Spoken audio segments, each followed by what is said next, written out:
Hello, boys and girls. Today we are going to be reading this story. It's called Room on the Broom, and it's written by Julia Donaldson, and the illustrator is Axel Scheffler.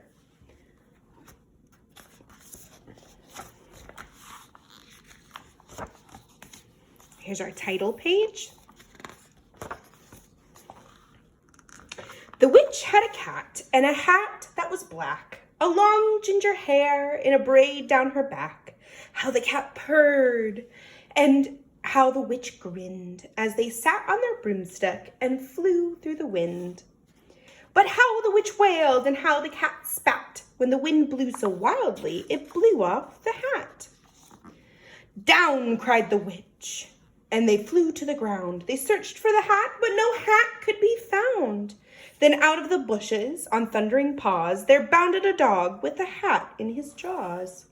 He dropped it politely, then eagerly said, as the witch pulled the hat firmly down on her head, "I am a dog, as keen as can be. Is there room on the broom for a dog like me?" "Yes," cried the witch, and the dog crumbled on. The witch tapped the broomstick, and whoosh, they were gone. Over the fields and the forest they flew. The dog wagged his tail and the stormy wind blew. The witch laughed out loud and held onto her hat, but away blew the bow from her braid, just like that. So there was the cat, the witch, and now the dog. Down, cried the witch, and they flew to the ground, They searched for the bow, but no bow could be found. Then out from a tree with an ear-splitting shriek, there flapped a green bird with a bow in her beak. She dropped it politely and bent her head low, then said, as the witch tied her braid in the bow, "I am a bird as green as can be. Is there room on the broom for a bird like me?" So there was a witch, the cat, the dog, and now the bird.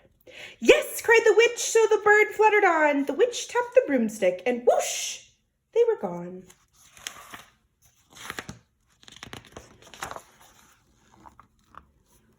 Over the reeds and the rivers they flew. The bird shrieked with glee, and the stormy wind blew. They shot through the sky to the back of beyond. The witch clutched her bow, but let go of her wand. Down, cried the witch, and they flew to the ground. They searched for the wand, but no wand could be found. Then all of a sudden, from out of a pond, leaped a dripping wet frog with a dripping wet wand. He dropped it politely, then said with a croak, as the witch dried the wand on a fold on her cloak, "I am a frog, as clean as can be. Is there a room on the broom for a frog like me?" "Yes," said the witch, so the frog bounded on, and the witch tapped the broomstick, and whoosh, they were gone. Over the moors and the mountains they flew. The frog jumped for joy. And, there's a ... That means something's gonna happen.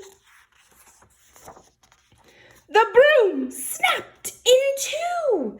Down fell the cat and the dog and the frog. Down they went tumbling into a bog.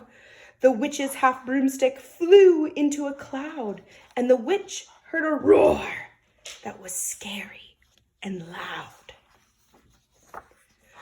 "I am a dragon, as mean as can be, and which with French fries tastes delicious to me." "No," cried the witch, flying higher and higher. The dragon flew after her, breathing out fire. "Help," cried the witch, flying down to the ground. She looked all around, but no help could be found. The dragon drew near with a glint in his eyes and said, "Just this once, I'll have a witch without fries." But just as he planned to begin on his feast, from out of the ditch rose a horrible beast. It was tall, dark, and sticky, and feathered and furred. It had 4 frightful heads. It had wings like a bird. It had a terrible voice. When it started to speak, was a howl and a growl and a croak and a shriek. It dripped and it squelched as it strode from the ditch, and it said to the dragon, "Buzz off, that's my witch!" The dragon drew back and he started to shake. "I'm sorry," he spluttered. "I made a mistake. It's nice to have met you, but now I must fly." And he spread out his wings and was off through the sky. Then down flew the bird, and down jumped the frog. Down climbed the cat, and phew, said the dog. "Oh, thank you," the grateful witch cried. "Without you, I'd be in that dragon's inside."